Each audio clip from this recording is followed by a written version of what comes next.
नमस्कार, आप देख रहे हैं डिबेट लाइव। मैं हूं आपके साथ अनुराग दीक्षित। इस सवाल के साथ कि क्या इन विधानसभा चुनावों में जाति ही जीत की गारंटी है। राजस्थान का चुनावी घोषणा पत्र जो कांग्रेस पार्टी ने जारी किया है उसमें एक बार फिर जातिगत जनगणना का ऐलान किया। हालांकि इस तरीके का ऐलान राजस्थान के मुख्यमंत्री विधानसभा चुनाव की तारीखों का ऐलान होने से पहले ही कर चुके थे, लेकिन फिर भी इस जातिगत जनगणना का मतलब क्या सियासी तौर पर, इस मुद्दे पर बात करने के लिए हमारे साथ खास पैनल जुड़ रहा है। कांग्रेस पार्टी के प्रवक्ता सुरेंद्र राजपूत जी हमारे साथ जुड़ रहे हैं, भारतीय जनता पार्टी के प्रवक्ता डॉक्टर गुरु प्रकाश जी हमारे साथ जुड़ रहे हैं और वरिष्ठ पत्रकार राजनीतिक विश्लेषक एनके सिंह जी भी हमारे साथ स्टूडियो में मौजूद हैं। सुरेंद्र राजपूत जी, सबसे पहले आपसे ही सवाल, 45 सेकंड में आप जवाब दीजिए और बताइए क्या कांग्रेस के लिए जाति ही जीत की गारंटी बन गई है इस चुनाव में?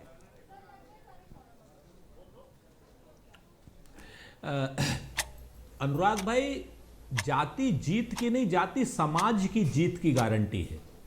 जाति एक चीज की और भी गारंटी है कि जिस तरीके से समाज में तमाम संसाधनों पर और लोगों का हक है और जो लोग संख्या में भारी हैं उनको कमी है, या किसी के पास ज़्यादा है किसी के पास कम है, अगर ये जाति की संरचना से हमारा पूरा समाज संबंध है तो उसको आप गणना कराने में दिक्कत क्या है? इसकी राजनीति आप क्यों ढूंढ रहे हैं? और वही भारतीय जनता पार्टी जिसके प्रधानमंत्री जी कहते हैं कि मैं नीच जाति से हूं, मैं ओबीसी जाति से हूं, जबकि वो नकली ओबीसी हैं।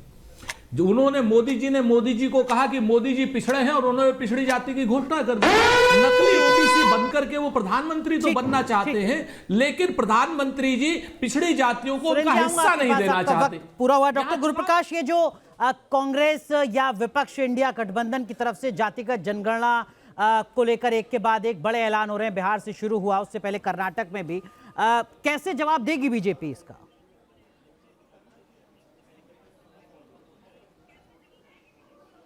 नहीं, देखिए अनुराग जी, हाथ कंगन को आरसी क्या, पढ़े लिखे को फारसी क्या। जिस कांग्रेस पार्टी ने काका कालेलकर कमीशन को ठंडे बस्ते में डाला, जिस कांग्रेस के प्रधानमंत्री ने सदन के फ्लोर पे राजीव गांधी जी ने मंडल कमीशन की सिफारिशों का विरोध किया, जिस कांग्रेस पार्टी ने अपने ही नेता, अपने ही राष्ट्रीय अध्यक्ष रहे बिहार के पिछड़े समाज के सर्वमान्य नेता सीताराम केसरी जी को तार तार अपमानित किया, जिस कांग्रेस पार्टी ने देश के इतिहास में पहली बार आदिवासी समाज की बेटी संविधान के सर्वोच्च स्थान पे पहुंचने वाली थी उसको अपमानित किया। अधीर रंजन चौधरी क्या बोले थे, उदित राज क्या बोले थे, इनके प्रवक्ता अजय कुमार क्या बोले थे, मुझे बोलने की आवश्यकता नहीं है। जाति के नाम पे समाज का खंडन करना चाहते हैं, समाज को बांटना चाहते हैं। मैं चुनौती के साथ कांग्रेस पार्टी जब सत्ता में आई है उन्होंने दलित, पिछड़े, आदिवासियों को अपमान किया है, अपने साथ भागीदारी नहीं दिया है और अभी ठगने का काम कर रहे हैं। एक तरफ अयोध्या में भगवान प्रभु राम का मंदिर बनकर तैयार होने जा रहा है और दूसरी तरफ जातिगत जनगणना को लेकर सियासी बवाल मचना शुरू हो चुका है। क्या एक बार फिर भारत की राजनीति 90 के दशक वाली मंडल कमंडल के दौर में जाती हुई नजर आ रही है आपको?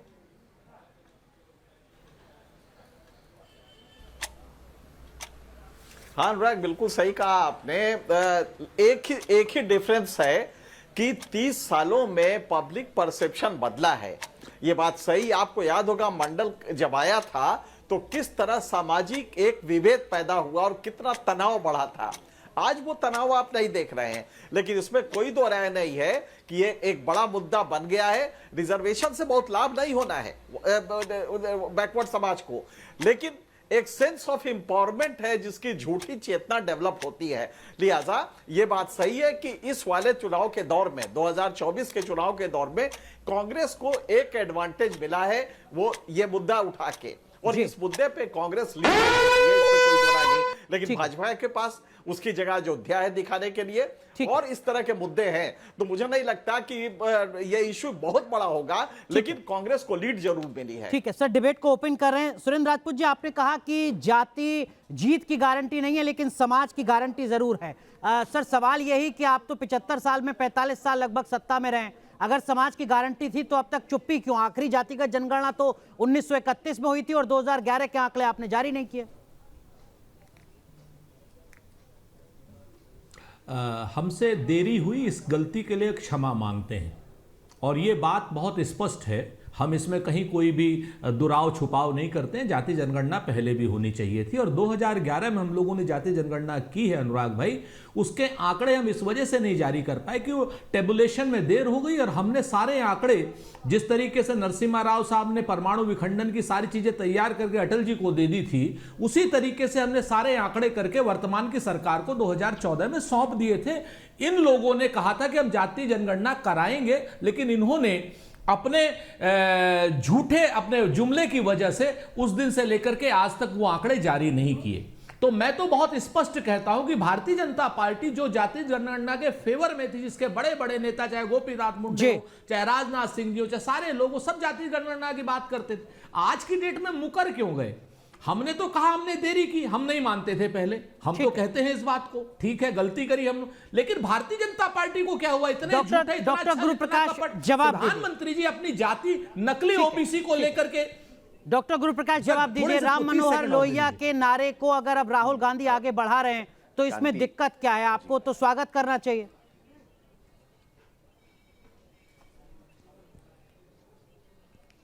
नहीं, मुझे तो लगता है कि अच्छा किया आपने राम मनोहर लोहिया जी का नाम लिया। उन्होंने तो गैर कांग्रेस की राजनीति की नींव रखी इस देश में। देखिए अनुराग जी, हमें बात समझने की आवश्यकता है। कांग्रेस पार्टी जब जब सत्ता में आती है, कांग्रेस पार्टी का आप इतिहास उठा के देखिए। जवाहरलाल नेहरू ओबीसी थे क्या? इंदिरा गांधी ओबीसी थी क्या? लाल बहादुर शास्त्री ओबीसी थे क्या? राजीव गांधी ओबीसी थे क्या? नरसिम्हा राव ओबीसी थे क्या? मनमोहन सिंह ओबीसी थे क्या? हम दावा के साथ कहते हैं देश को इतना ताकतवर प्रधानमंत्री ओबीसी समाज से मिला है तो अब मिला है। और कांग्रेस पार्टी के संस्कारों को समझने की आवश्यकता है। कांग्रेस पार्टी शुद्ध रूप से एक सामंतवादी संगठन है। वो इस बात को पचा नहीं सकती, वो इस बात को स्वीकार नहीं कर सकती है कि देश के संविधान के सर्वोच्च स्थान पे आदिवासी की बेटी बैठे, देश का प्रधानमंत्री एक ओबीसी का बेटा बने, वो इस बात को स्वीकार नहीं कर सकती है। डॉक्टर गुरु प्रकाश प्रधानमंत्री जी के सामान्य परिवार के होने पे टिप्पणी करती है, कभी आदिवासी होने के नाते राष्ट्रपति पर टिप्पणी करती है। डॉक्टर गुरु प्रकाश, इसी से जुड़ा एक सवाल है। भारतीय जनता पार्टी जब ये कहती है चुनावी रैली में कि तेलंगाना में अगर बीजेपी सत्ता में आई तो हम ओबीसी सीएम बनाएंगे, इस तरीके का ऐलान राजस्थान, मध्य प्रदेश, छत्तीसगढ़ में, उत्तर भारत में बीजेपी करने से क्यों बच रही है?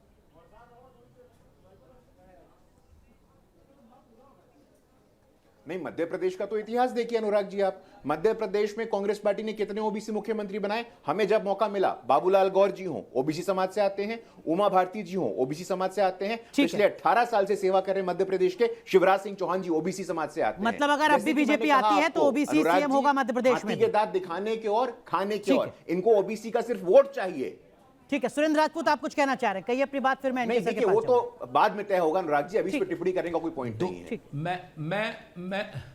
मैं दो चीजें आदरणीय गुरु प्रकाश जी से पूछना चाहता हूं कि आपकी सत्ता उत्तर प्रदेश में है, आपकी सत्ता जो है उत्तरांचल में है, आपकी सत्ता असम में है। इन जिन जगहों पे आपकी सत्ता है उनमें से आप बता दीजिए। उत्तर प्रदेश में योगी जी को हटा करके आप केशव मौर्य जी को बना दीजिए, ओम प्रकाश राजभर को बना दीजिए, संजय निषाद को बना दीजिए, कौन रोक रहा है? हेमंत बिश्व शर्मा की जगह से आप ओबीसी को बना दीजिए, कौन रोक रहा है? ठीक है, पुष्कर सिंह धामी जी की जगह आप ओबीसी समाज के डॉक्टर गुरु प्रकाश जवाब दीजिए, कौन रोक रहा है? एक बात सुनिए सर, नहीं ये गलत बात है। ठीक है, अब मुझे 30 सेकंड और दीजिए। कंप्लीट कीजिए, और दूसरा, नकली ओबीसी प्रधानमंत्री के नाम पर आप वोट लेना चाहते हैं, बिल्कुल नकली ओबीसी, नकली ओबीसी। मोदी जी ने मोदी जी को कहा कि मोदी जाति ओबीसी है और मोदी जी ने मोदी जी को ओबीसी घोषित कर दिया। डॉक्टर गुरु प्रकाश, ऐसे अपनी कलम से सीधा सवाल सुरेंद्र राजपूत का, सीधा जवाब दीजिए। बने हुए मोदी जी को डॉक्टर गुरु प्रकाश बताते हैं ओबीसी है। देखिए मैं उनके ऊपर नहीं बोलूंगा, योगी जी को चेंज करके केशव मौर्य को बना ऊपर नहीं बोलूंगा, खुली चुनौती है मेरे को संस्कार नहीं है। नहीं, अब जरा सुन ले सुरेंद्र जी, मैं आपके ऊपर नहीं, आप बोल लीजिए। नहीं बोल लिया, आप मेरे बारे में भी बोल लीजिए, मैं हड़बड़ाहट में नहीं हूं, आपको हड़बड़ी है तो आप बोल लीजिए। डॉक्टर गुरु प्रकाश, हम हड़बड़ाहट जरा सुनने का धैर्य रखिए, पाबंदी है, कहिए अपनी बात, सुनने का धैर्य रखिए। उत्तर प्रदेश का डिप्टी सीएम कौन है? योगी जी के बारे में बोलिए, कब उनको हटा के केशव मौर्य को बना रहे हैं? कौन है उत्तर प्रदेश के इतिहास में? अरे भाई, अब फिर आप डिप्टी नहीं सीएम की बात हो रही है। अनुराग जी, ऐसे नहीं होता है। उत्तर प्रदेश के इतिहास में पहली बार 3 दलित समाज की, अरे आप सुन भी लीजिए भाई, कहिए डॉक्टर गुरु प्रकाश, आपकी आवाज बोल रहा था सर, ऐसे मत हड़बड़ाइए। उत्तर प्रदेश के इतिहास में उत्तर प्रदेश के इतिहास में 3 दलित समाज की महिलाएं कैबिनेट में मंत्री है, पहली बार। आपके समय बना था कोई? डिप्टी सीएम कौन है जरा बताइए तो। ठीक। मध्य प्रदेश में मौका मिला, हमने बनाया, आपने बनाया क्या?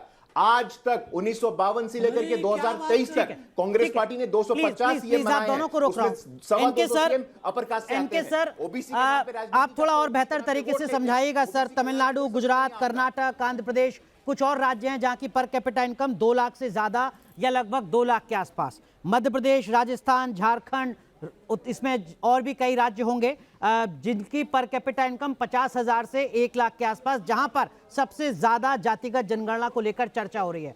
क्या ये जरूरी मुद्दों से उलझाने की कोशिश है क्या?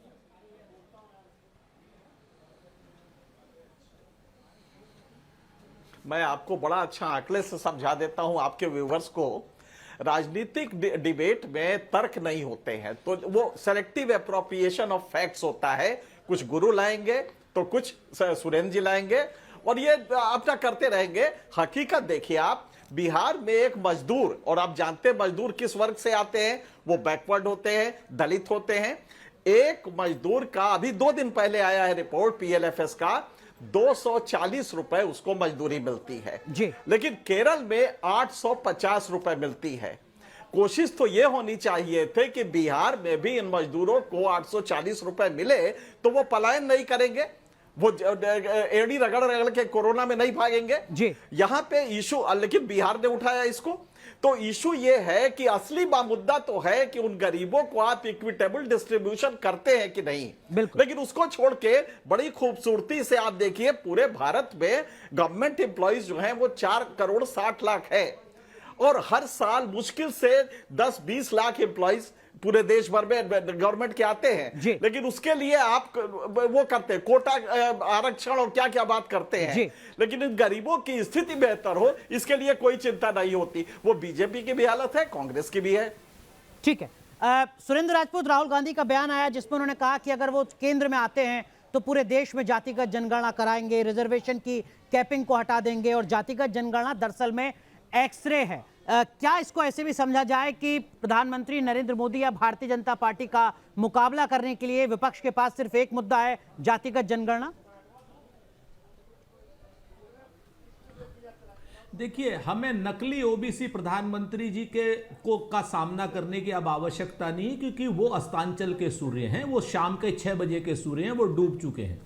भारतीय जनता पार्टी से मुकाबला हमारा है और भारतीय जनता पार्टी इस वक्त दलितों की, पिछड़ों की पूरी तरीके से विरोधी है, पूरी तरीके से विरोधी है। ये आरक्षण की विरोधी है। गुरुप्रकाश पासवान जी भी जानते हैं इस बात को कि नौकरियों में आरक्षण की व्यवस्था को खत्म करने का पक्षधर संघ भी है और भारतीय जनता पार्टी भी है। और पिछड़ों की विरोधी है क्योंकि पिछड़ों को इन्होंने आरक्षण का संवैधानिक अधिकार भी देने से इनकार कर दिया और उसके बाद जाति जनगणना कराने से भी इनकार कर दिया, जो इनका मुख्य मुद्दा था। जो शख्स अपने ही मुद्दों से पलट जाए उसकी बात पे भरोसा क्या करना। ऐसे जुमलेबाजों की बातों पर अब जनता नहीं आने वाली है। हाँ, ये बात अपने आप में सच है, जाति जनगणना समाज का आईना है, उनको पता चलेगा कि कौन आगे है। डॉक्टर गुरुप्रकाश, प्रधानमंत्री मोदी का बयान आया कुछ दिन पहले जिसमें उन्होंने कहा कि देश को जात पात के नाम पर विपक्ष बांटने की साजिश रच रहा है। सर, जाति तो सच्चाई है, इससे आप भी इनकार नहीं कर सकते। अगर जातिगत जनगणना की बात हो रही है तो इसमें दिक्कत क्या है? वो आपका भी पुराना चुनावी एजेंडा रहा है, जैसा सुरेंद्र राजपूत जी कह रहे हैं।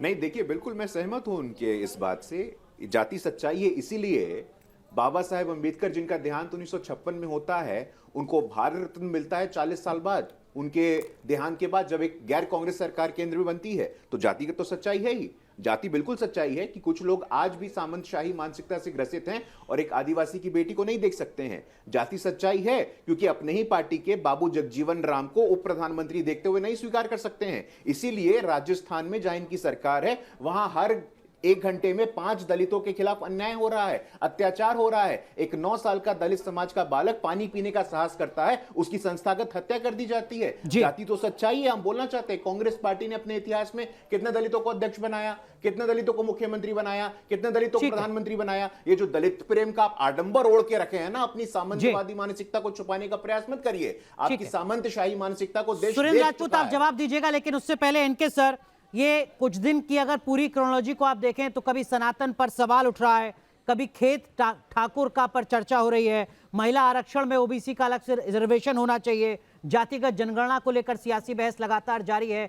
ये सब कुछ संयोग है सर या सियासी प्रयोग है 2024 के मद्देनजर?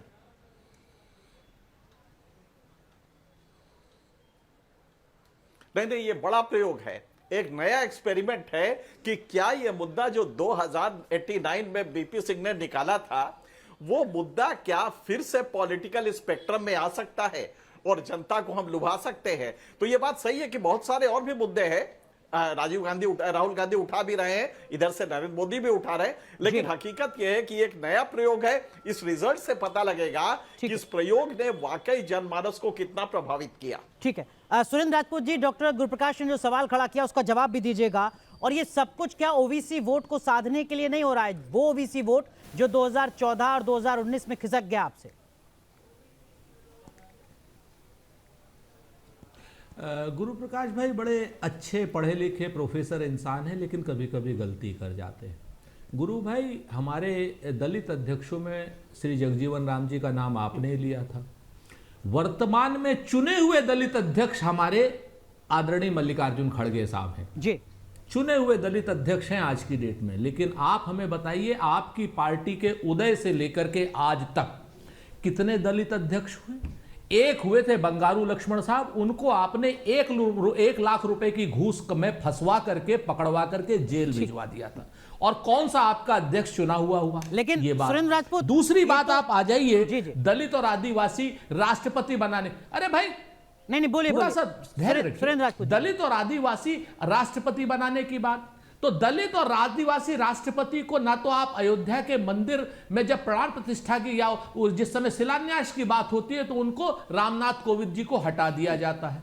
संसद के जब शिलान्यास की बात होती तो दलित राष्ट्रपति को वहां बुलाया नहीं जाता, और संसद का जब उद्घाटन की बात होती है तो आदिवासी महिला राष्ट्रपति बुलाते नहीं है, सिर्फ नरेंद्र मोदी जी का चेहरा चमकाने के लिए। डॉक्टर गुरुप्रकाश, नकली ओबीसी का चेहरा चमकाने। डॉक्टर गुरुप्रकाश, आपका जवाब।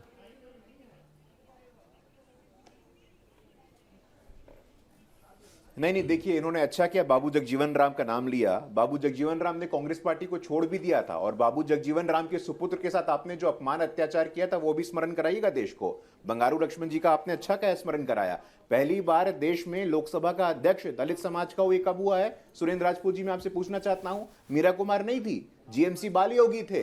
पहली बार पद्मश्री इलैया राजा 1952 के बाद ऐसे व्यक्ति बनते हैं जो राज्यसभा जाते हैं प्रेसिडेंशियल नॉमिनेशन के रूट से।